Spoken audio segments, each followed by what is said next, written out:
കേരളത്തിന്റെ നേട്ടങ്ങൾ ചൂണ്ടിക്കാട്ടിയും മുഖ്യമന്ത്രിയെ പുകഴ്ത്തിയും ഗവർണർ രാജേന്ദ്ര വിശ്വനാഥ് അർലേക്കർ. തിരുവനന്തപുരത്ത് റിപ്പബ്ലിക് ദിനാഘോഷങ്ങൾക്ക് ഗവർണർ നേതൃത്വം നൽകി. ജില്ലാ കേന്ദ്രങ്ങളിലെ ആഘോഷങ്ങളിൽ മന്ത്രിമാർ പങ്കെടുത്തു.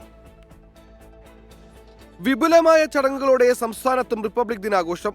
തിരുവനന്തപുരം സെൻട്രൽ സ്റ്റേഡിയത്തിൽ ഗവർണർ രാജേന്ദ്ര വിശ്വനാഥ് അർലേക്കർ ദേശീയ പതാക ഉയർത്തി.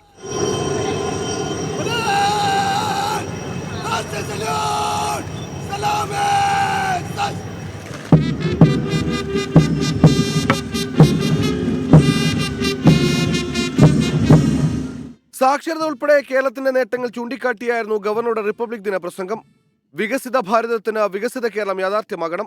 ദീർഘവീക്ഷണമുള്ള നേതാവാണ് മുഖ്യമന്ത്രി പിണറായി വിജയനെന്നും governor. Honorable Chief Minister, I met him for last about 2-3 days back. He has a vision for our state. He wants to do something for our state. Vikasit Bharat cannot go ahead without Vikasit Kerala. മുഖ്യമന്ത്രി പിണറായി വിജയൻ ഉൾപ്പെടെയുള്ളവർ central സ്റ്റേഡിയത്തിലെ ചടങ്ങിൽ പങ്കെടുത്തു.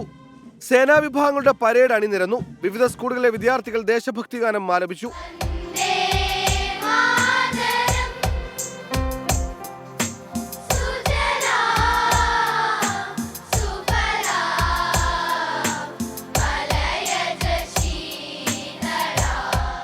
നിയമസഭയിൽ speaker N Shamseer പതാക ഉയർത്തി.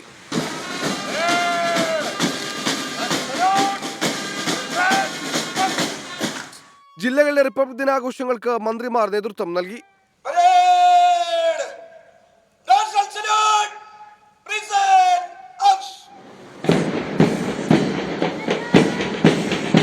രാഷ്ട്രീയ party ആസ്ഥാനങ്ങളിലും വിവിധ സ്ഥാപനങ്ങളിലും റിപ്പബ്ലിക് ദിനാഘോഷം സംഘടിപ്പിച്ചു. വിവിധ ബ്യൂറോകൾക്കൊപ്പം 24 തിരുവനന്തപുരം.